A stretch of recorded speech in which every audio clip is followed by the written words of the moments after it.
Hi all. PSC പരീക്ഷകളിൽ repeat ചെയ്യുന്ന രസതന്ത്രം ഭാഗത്തിലെ 50 ക്വസ്റ്റ്യൻസ് ആണ് ഇന്നത്തെ ക്ലാസ്സിൽ ഉൾപ്പെടുത്തിയിരിക്കുന്നത്. ക്ലാസ് മുഴുവനായും കാണാൻ ശ്രമിക്കുക. ആവർത്തന പട്ടികയുടെ പിതാവ് ആര്? ആവർത്തന പട്ടികയുടെ പിതാവ് എന്നറിയപ്പെടുന്നത് ഡിമിത്രി മെൻഡലിയേഫ്. ആവർത്തന പട്ടികയുടെ പിതാവ് എന്നറിയപ്പെടുന്നത് ഡിമിത്രി മെൻഡലിയേഫ്. ഡിമിത്രി മെൻഡലിയേവിനെ ആവർത്തന പട്ടിക പുറത്തു വന്ന വർഷം 1869 1869കളിലാണ് ഡിമിത്രി മെൻഡലിയേഫിന്റെ ആവർത്തന പട്ടിക പുറത്തു വന്നത്. ആധുനിക ആവർത്തന പട്ടികയിൽ മൂലകങ്ങളെ ക്രമീകരിച്ചിരിക്കുന്നത് എന്തിന്റെ അടിസ്ഥാനത്തിലാണ്? അറ്റോമിക സംഖ്യ. ആറ്റോമിക സംഖ്യയുടെ അടിസ്ഥാനത്തിലാണ് ആധുനിക ആവർത്തന പട്ടികയിൽ മൂലകങ്ങളെ ക്രമീകരിച്ചിരിക്കുന്നത്. ആവർത്തന പട്ടികയിൽ മുകളിൽ നിന്ന് താഴേക്ക് വരുന്ന കോളങ്ങൾക്ക് പറയുന്ന പേരെന്ത്? ഗ്രൂപ്പുകൾ. ആവർത്തന പട്ടികയിൽ മുകളിൽ നിന്ന് താഴേക്ക് വരുന്ന കോളങ്ങളാണ് ഗ്രൂപ്പുകൾ എന്ന പേരിൽ അറിയപ്പെടുന്നത്. 1-ാം ഗ്രൂപ്പിലും 17-ാം ഗ്രൂപ്പിലും സ്ഥാനം ലഭിക്കാൻ അർഹതയുള്ള ഒരു മൂലകമുണ്ട്. ഏതാണ് ഈ മൂലകം? ഹൈഡ്രജൻ. 1-ാം ഗ്രൂപ്പിലും 17-ാം ഗ്രൂപ്പിലും സ്ഥാനം ലഭിക്കാൻ അർഹതയുള്ള മൂലകമാണ് ഹൈഡ്രജൻ. ആവർത്തന പട്ടികയിൽ മുകളിൽ നിന്ന് താഴേക്ക് വരുന്ന കോളങ്ങൾക്ക് പറയുന്ന പേരെന്ത്? ഗ്രൂപ്പുകൾ.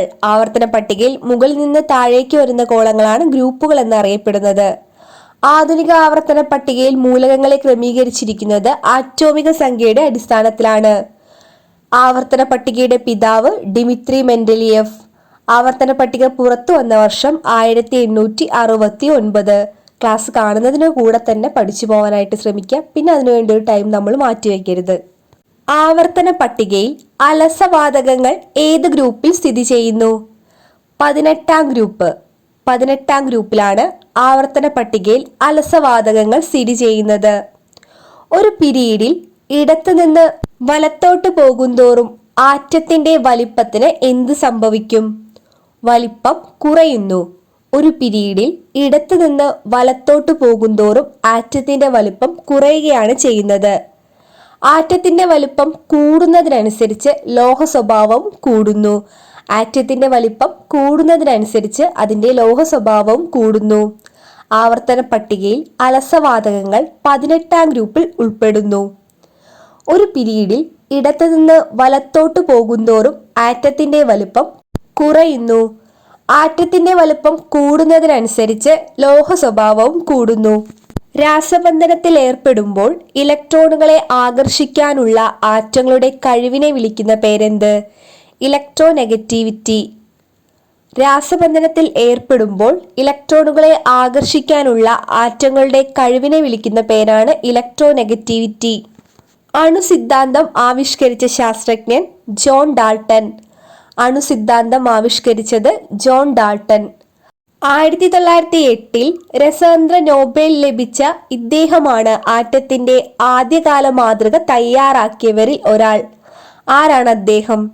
Ernest Rutherford. 1908 രസതന്ത്ര നോബൽ ലഭിച്ച ഏണസ്റ്റ് റുദർഫോർഡ് ആണ് ആറ്റത്തിന്റെ ആദ്യകാല മാതൃക തയ്യാറാക്കിയവരിൽ ഒരാൾ. അണുസിദ്ധാന്തം ആവിഷ്കരിച്ച ശാസ്ത്രജ്ഞൻ ജോൺ ഡാൾട്ടൺ. ഇലക്ട്രോൺ കണ്ടെത്തിയത് ജെ തോംസൺ. ഇലക്ട്രോൺ കണ്ടെത്തിയത് ജെ തോംസൺ. ആറ്റത്തിന് കേന്ദ്രഭാഗത്തെ വിളിക്കുന്ന പേര് ന്യൂക്ലിയസ് എന്നാണ്. ആറ്റത്തിന്റെ കേന്ദ്രഭാഗത്തെ വിളിക്കുന്ന പേരാണ് ന്യൂക്ലിയസ്. ഒരു ആറ്റത്തിലെ പ്രോട്ടോണിന്റെയും ന്യൂട്രോണിന്റെയും ആകെ എണ്ണത്തിന് പറയുന്ന പേര് മാസ് നമ്പർ. ഒരു ആറ്റത്തിലെ പ്രോട്ടോണിന്റെയും ന്യൂട്രോണിന്റെയും ആകെ എണ്ണത്തിന് പറയുന്ന പേരാണ് മാസ് നമ്പർ. ഒരേ ആറ്റോമിക നമ്പറും വ്യത്യസ്ത മാസ് നമ്പറുമുള്ള ആറ്റങ്ങളെ വിളിക്കുന്ന പേരാണ് ഐസോടോപ്പുകൾ. ഒരേ ആറ്റോമിക് നമ്പറും വ്യത്യസ്ത മാസ് നമ്പറുമുള്ള ആറ്റങ്ങളെ വിളിക്കുന്ന പേര് ഐസോടോപ്പുകൾ. ഇലക്ട്രോൺ കണ്ടെത്തിയത് ജെ തോംസൺ. ആറ്റത്തിന്റെ കേന്ദ്രഭാഗത്തെ വിളിക്കുന്ന പേര് ന്യൂക്ലിയസ്. ഒരു ആറ്റത്തിലെ പ്രോട്ടോണിന്റെയും ന്യൂട്രോണിന്റെയും എണ്ണമാണ് മാസ് നമ്പർ. ഏറ്റവും ലളിതമായ ഘടനയുള്ള ആറ്റം ഹൈഡ്രജൻ. ഏറ്റവും ലളിതമായ ഘടനയുള്ള ആറ്റം ഹൈഡ്രജന്റേതാണ്. ന്യൂട്രോൺ കണ്ടുപിടിച്ച ശാസ്ത്രജ്ഞൻ ജെയിംസ് ചാഡ്വിക്. ന്യൂട്രോൺ കണ്ടുപിടിച്ചത് ജെയിംസ് ചാഡ്വിക്. ആറ്റത്തിന് ചുറ്റും ഇലക്ട്രോണുകളെ കണ്ടുമുട്ടുവാൻ സാധ്യത കൂടിയ മേഖലകളെ വിളിക്കുന്ന പേര് ഓർബിറ്റലുകൾ. ആറ്റത്തിനു ചുറ്റും ഇലക്ട്രോണുകളെ കണ്ടുമുട്ടുവാൻ സാധ്യത കൂടിയ മേഖലകളെ വിളിക്കുന്ന പേരാണ് ഓർബിറ്റലുകൾ. ഒരു ഓർബിറ്റലിൽ ഉൾക്കൊള്ളാൻ പറ്റുന്ന പരമാവധി ഇലക്ട്രോണുകളുടെ എണ്ണം 2. ഒരു ഓർബിറ്റലിൽ ഉൾക്കൊള്ളാൻ പറ്റുന്ന പരമാവധി ഇലക്ട്രോണുകളുടെ എണ്ണം 2 ആണ്. ന്യൂട്രോൺ ഇല്ലാത്ത ആറ്റം ഹൈഡ്രജൻ. ന്യൂട്രോൺ ഇല്ലാത്ത ആറ്റവും ഏറ്റവും ലളിതമായ ഘടനയുള്ള ആറ്റവും ഹൈഡ്രജൻ തന്നെ. ന്യൂട്രോൺ കണ്ടുപിടിച്ച ശാസ്ത്രജ്ഞൻ ജെയിംസ് ചാഡ്വിക്. ആറ്റത്തിനു ചുറ്റും ഇലക്ട്രോണുകളെ കണ്ടുമുട്ടുവാൻ സാധ്യത കൂടിയ മേഖലകളെ വിളിക്കുന്ന പേരാണ് ഓർബിറ്റലുകൾ. ഒരു ഓർബിറ്റലിൽ ഉൾക്കൊള്ളാൻ പറ്റുന്ന പരമാവധി ഇലക്ട്രോണുകളുടെ എണ്ണം 2. ഏത് ലോഹത്തിന്റെ അയിരാണ് മാലക്കൈറ്റ്? മാലക്കൈറ്റ് എന്നത് കോപ്പറിന്റെ അയിരാണ്. മാല, കോപ്പർ മാല എന്ന് കണക്ട് ചെയ്ത് വെക്കുക. ഏത് ലോഹത്തിന്റെ അയിരാണ് മാലക്കൈറ്റ്? കോപ്പർ. പ്രപഞ്ചത്തിൽ ഏറ്റവും കൂടുതലുള്ള മൂലകം ഹൈഡ്രജൻ. പ്രപഞ്ചത്തിൽ ഏറ്റവും കൂടുതലുള്ള മൂലകമാണ് ഹൈഡ്രജൻ.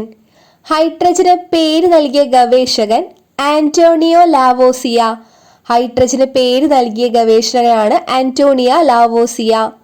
ഹൈഡ്രജൻ കണ്ടുപിടിച്ചത് ഹെൻറി കാവൻഡിഷ്. ഹൈഡ്രജൻ കണ്ടുപിടിച്ചത് ഹെൻറി കാവൻഡിഷും ഹൈഡ്രജന് പേര് നൽകിയ ഗവേഷകൻ Antonio Lavoisier. Chile saltpetre ഒരു ലോഹത്തിന്റെ അയിരാണ്.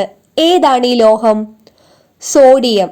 സോഡിയത്തിന്റെ അയിരാണ് ചിലി സാൾട്ട് പീറ്റർ. കോപ്പറിന്റെ അയിര് മാലക്കൈറ്റ്. പ്രപഞ്ചത്തിൽ ഏറ്റവും കൂടുതലുള്ള മൂലകം ഹൈഡ്രജൻ. ഹൈഡ്രജന് പേര് നൽകിയ ഗവേഷകനാണ് ആന്റോണിയോ ലാവോസിയെ. ഹൈഡ്രജൻ കണ്ടുപിടിച്ചത് ഹെൻറി കാവൻഡിഷ്. മാറിപ്പോവരുത്, ഹൈഡ്രജൻ കണ്ടുപിടിച്ചത് എച്ചിൽ തന്നെ തുടങ്ങുന്ന ഒരു നെയിമാണ് ഹെൻറി കാവൻഡിഷ്. ഹൈഡ്രജനും ഓക്സിജനും പേര് നൽകിയത് ആന്റോണിയോ ലാവോസിയാണ്. ചിലി സാൾട്ട് പീറ്റർ ഒരു ലോഹത്തിന്റെ അയിരാണ്. ഏതാണ് ഈ ലോഹം? സോഡിയം. സിന്നബാർ എന്ന അയിരിൽ നിന്ന് ലഭിക്കുന്ന ലോഹം മെർക്കുറി. സിന്നബാർ എന്ന അയിരിൽ നിന്ന് ലഭിക്കുന്ന ലോഹമാണ് മെർക്കുറി. മനുഷ്യൻ ഏറ്റവും കൂടുതൽ ഉപയോഗിക്കുന്ന ഒരു ലോഹത്തിന്റെ അയിരാണ് ഹെമറ്റൈറ്റ്. ഏതാണ് ഈ ലോഹം? ഇരുമ്പ്. ഇരുമ്പിന്റെ അയിരാണ് ഹെമറ്റൈറ്റും മാഗ്നറ്റൈറ്റും. മനുഷ്യൻ ഏറ്റവും കൂടുതൽ ഉപയോഗിക്കുന്ന ലോഹമാണ് ഇരുമ്പ്. ഇരുമ്പിന്റെ അയിര് ഹെമറ്റൈറ്റ്, മാഗ്നറ്റൈറ്റ്. ഏത് ലോഹത്തിന്റെ അയിരാണ് പിച്ച് ബ്ലെൻഡ്? യുറേനിയം. യുറേനിയത്തിന്റെ അയിരാണ് പിച്ച് ബ്ലെൻഡ്. ഏറ്റവും സാധാരണയായി കാണപ്പെടുന്ന ഹൈഡ്രജന്റെ ഐസോടോപ്പ് പ്രോട്ടിയം. ഏറ്റവും സാധാരണയായി കാണപ്പെടുന്ന ഹൈഡ്രജന്റെ ഐസോടോപ്പാണ് പ്രോട്ടിയം. സൂര്യനിൽ ഊർജമുണ്ടാക്കുന്ന രാസപ്രവർത്തനത്തിന് അറിയപ്പെടുന്ന പേര് ന്യൂക്ലിയർ ഫ്യൂഷൻ. സൂര്യനിൽ ഊർജമുണ്ടാക്കുന്ന രാസപ്രവർത്തനത്തിന് അറിയപ്പെടുന്ന പേരാണ് ന്യൂക്ലിയർ ഫ്യൂഷൻ. മനുഷ്യൻ ഏറ്റവും കൂടുതൽ ഉപയോഗിക്കുന്ന ലോഹമാണ് ഇരുമ്പ്. ഇരുമ്പിന്റെ അയിരാണ് ഹെമറ്റൈറ്റ്, മാഗ്നറ്റൈറ്റ്. ഏത് ലോഹത്തിന്റെ അയിരാണ് പിച്ച് ബ്ലെൻഡ്? യുറേനിയം. ഏറ്റവും സാധാരണയായി കാണപ്പെടുന്ന ഹൈഡ്രജന്റെ ഐസോടോപ്പാണ് പ്രോട്ടിയം. സൂര്യനിൽ ഊർജമുണ്ടാക്കുന്ന രാസപ്രവർത്തനത്തിന്റെ പേര് ന്യൂക്ലിയർ ഫ്യൂഷൻ. ഏറ്റവും സാന്ദ്രത കുറഞ്ഞ മൂലകം ഹൈഡ്രജൻ. ഏറ്റവും സാന്ദ്രത കുറഞ്ഞ മൂലകമാണ് ഹൈഡ്രജൻ. ഓക്സിജൻ വാതകം കണ്ടുപിടിച്ചത് ജോസഫ് പ്രീസ്ലി. ഓക്സിജൻ വാതകം കണ്ടുപിടിച്ചത് ജോസഫ് പ്രീസ്ലി. ഓക്സിജന് പേര് നൽകിയത് ആന്റോണിയോ ലാവോസിയെ. ഓക്സിജന് പേര് നൽകിയത് ആന്റോണിയോ ലാവോസിയെ. ഹൈഡ്രജനും ഓക്സിജനും പേര് നൽകിയത് ആന്റോണിയോ ലാവോസിയാണ്. ഹൈഡ്രജൻ കണ്ടുപിടിച്ചത് ഹെൻറി കാവൻഡിഷ്. ഓക്സിജൻ കണ്ടുപിടിച്ചത് ജോസഫ് പ്രീസ്ലി. ഭൂവൽക്കത്തിൽ ഏറ്റവും കൂടുതൽ കാണപ്പെടുന്ന മൂലകം ഓക്സിജൻ. ഭൂവൽക്കത്തിൽ ഏറ്റവും കൂടുതൽ കാണപ്പെടുന്ന മൂലകമാണ് ഓക്സിജൻ. ഏറ്റവും സാന്ദ്രത കുറഞ്ഞ മൂലകവും ഹൈഡ്രജൻ. അന്തരീക്ഷത്തിലെ ഓക്സിജന്റെ അളവെത്ര? 21%. അന്തരീക്ഷത്തിൽ ഹൈഡ്രജന്റെ അളവ് 21%. 3 ഓക്സിജൻ ആറ്റം ചേർന്നുണ്ടാകുന്ന തന്മാത്രയുടെ പേര് ഓസോൺ. 3 ഓക്സിജൻ ആറ്റം ചേർന്നുണ്ടാകുന്ന തന്മാത്രയുടെ പേരാണ് ഓസോൺ. പ്രകൃതിവാതകത്തിലെ പ്രധാന ഘടകം മീഥെയ്ൻ ആണ്. പ്രകൃതിവാതകത്തിലെ പ്രധാന ഘടകമാണ് മീഥെയ്ൻ. പാചകവാതകത്തിലെ പ്രധാന ഘടകങ്ങൾ ഏതൊക്കെ? പ്രൊപ്പെയ്ൻ, ബ്യൂട്ടെയ്ൻ. പ്രൊപ്പേനും ബ്യൂട്ടേനുമാണ് പാചകവാതത്തിലെ പ്രധാന ഘടകങ്ങൾ. പ്രകൃതിവാതകത്തിലെ പ്രധാന ഘടകം മീഥേൻ. 3 ഓക്സിജൻ ആറ്റം ചേർന്നുണ്ടാകുന്ന തന്മാത്രയുടെ പേരാണ് ഓസോൺ. അന്തരീക്ഷത്തിലെ ഓക്സിജന്റെ അളവ് 21%. ബയോഗ്യാസിലെ പ്രധാന ഘടകം ഏത്? ബയോഗ്യാസിലെ പ്രധാന ഘടകം മീഥെയ്ൻ ആണ്. ഭൂവൽക്കത്തിൽ ഏറ്റവും കൂടുതൽ കാണപ്പെടുന്ന ഉപലോഹം ഏത്? സിലിക്കൺ. ഭൂവൽക്കത്തിൽ ഏറ്റവും കൂടുതൽ കാണപ്പെടുന്ന ഉപലോഹമാണ് സിലിക്കൺ. ഗാർണിയറ്റൈറ്റ് ഏത് അയിരിൽ നിന്നും വേർതിരിച്ചതാണ്? നിക്കൽ. അനുയോജ്യമായ ലായനിയിൽ അയിരിനെ ലയിപ്പിച്ച് വേർതിരിക്കുന്ന രീതിയുടെ പേര് ലീച്ചിങ്. അനുയോജ്യമായ ലായനിയിൽ അയിരിനെ ലയിപ്പിച്ച് വേർതിരിക്കുന്ന രീതിയാണ് ലീച്ചിങ്. ഏത് ലോഹത്തിന്റെ അയിരാണ് ഗലീന? ഗലീന ലെഡിന്റെ അയിരാണ്. ലെഡ് എന്ന ലോഹത്തിന്റെ അയിരാണ് ഗലീന. അലുമിനിയത്തിന്റെ പ്രധാന അയിരേത്? ബോക്സൈറ്റ്. അലുമിനിയത്തിന്റെ പ്രധാന അയിരാണ് ബോക്സൈറ്റ്. ജലപ്രവാഹത്തിൽ കഴുകിയെടുക്കൽ, പ്ലവന പ്രക്രിയ, കാന്തിക വിഭജനം എന്നിവ അയിരുകളുടെ സാന്ദ്രീകരണത്തിന് ഉപയോഗിക്കുന്ന വിവിധ പ്രക്രിയകളാണ്. ഇതിൽ ഏത് മാർഗമാണ് സ്വർണത്തിന്റെ അയിര് സാന്ദ്രീകരിക്കാൻ ഉപയോഗിക്കുന്നത്? ജലപ്രവാഹത്തിൽ കഴുകിയെടുക്കൽ. ജലപ്രവാഹത്തിൽ കഴുകിയെടുക്കലാണ് സ്വർണത്തിന്റെ അയിരിനെ സാന്ദ്രീകരിക്കാൻ ഉപയോഗിക്കുന്ന മാർഗം. വിഡ്ഢികളുടെ സ്വർണം എന്നറിയപ്പെടുന്നത് അയേൺ പൈറൈറ്റ്സ്. വിഡ്ഢികളുടെ സ്വർണം എന്നറിയപ്പെടുന്നത് അയേൺ പൈറൈറ്റ്സ്. ഫിനോൾ, ഫോർമാൽഡിഹൈഡ് എന്നിവയിൽ നിന്നുണ്ടാക്കുന്ന തെർമോപ്ലാസ്റ്റിക് ഏത്?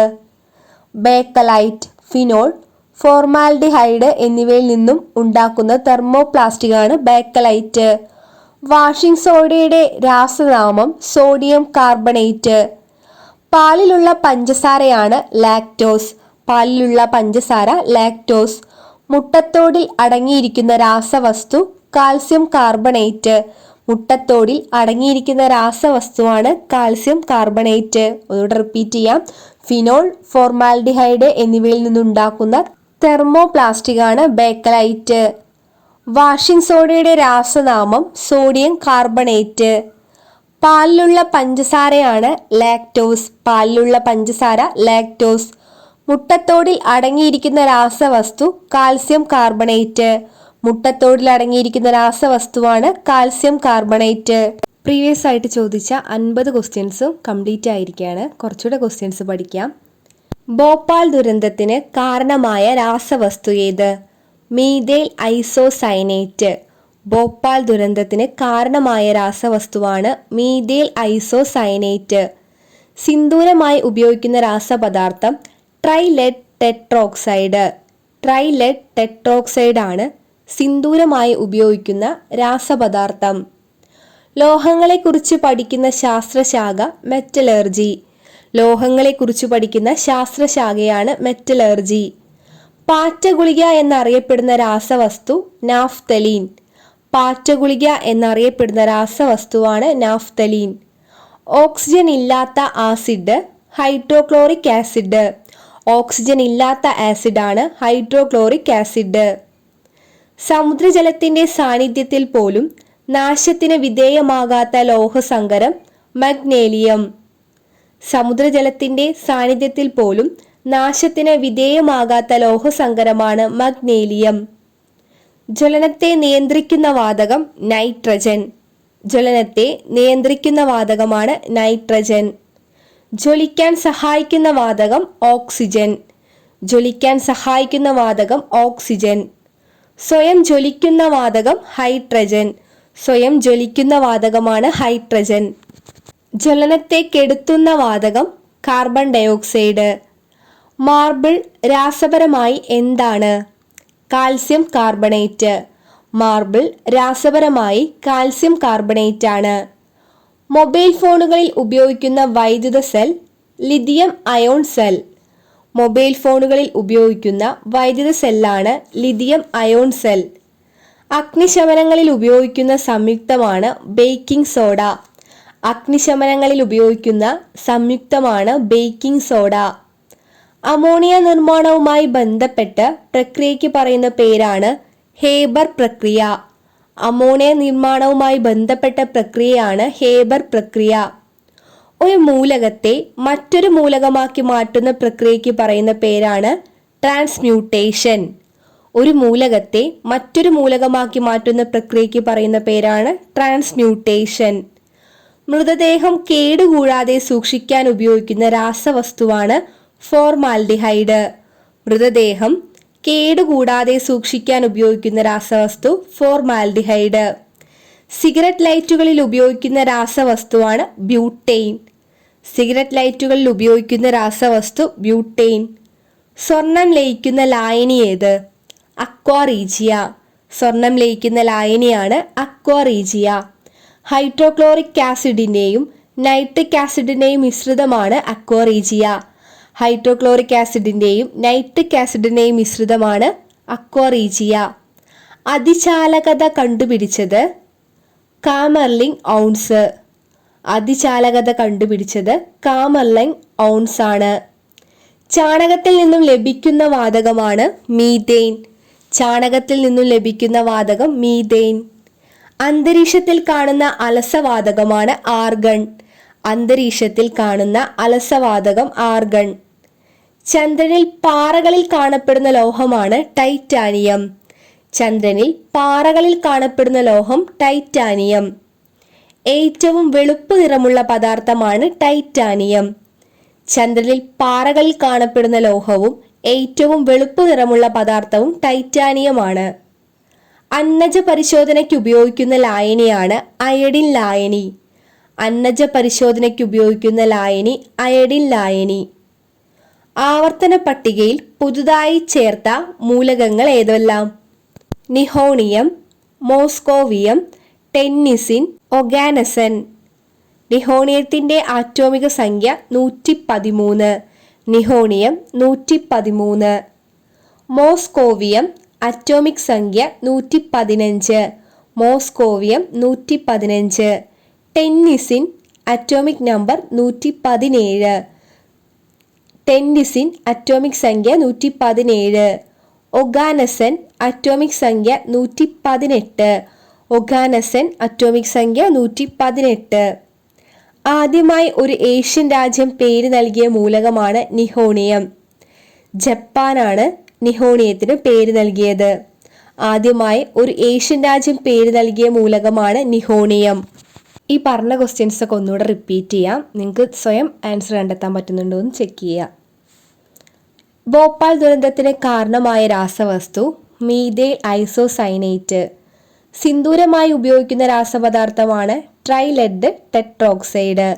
ലോഹങ്ങളെക്കുറിച്ച് പഠിക്കുന്ന ശാസ്ത്രശാഖ മെറ്റലർജി. പാറ്റഗുളിക എന്ന രാസവസ്തു അറിയപ്പെടുന്നത് നാഫ്തലീൻ. ഓക്സിജൻ ഇല്ലാത്ത ആസിഡാണ് ഹൈഡ്രോക്ലോറിക് ആസിഡ്. സമുദ്രജലത്തിന്റെ സാന്നിധ്യത്തിൽ പോലും നാശത്തിന് വിധേയമാകാത്ത ലോഹസങ്കരമാണ് മഗ്നീലിയം. ജ്വലനത്തെ നിയന്ത്രിക്കുന്ന വാതകം നൈട്രജൻ. ജ്വലനത്തിന് സഹായിക്കുന്ന വാതകം ഓക്സിജൻ. സ്വയം ജ്വലിക്കുന്ന വാതകമാണ് ഹൈഡ്രജൻ.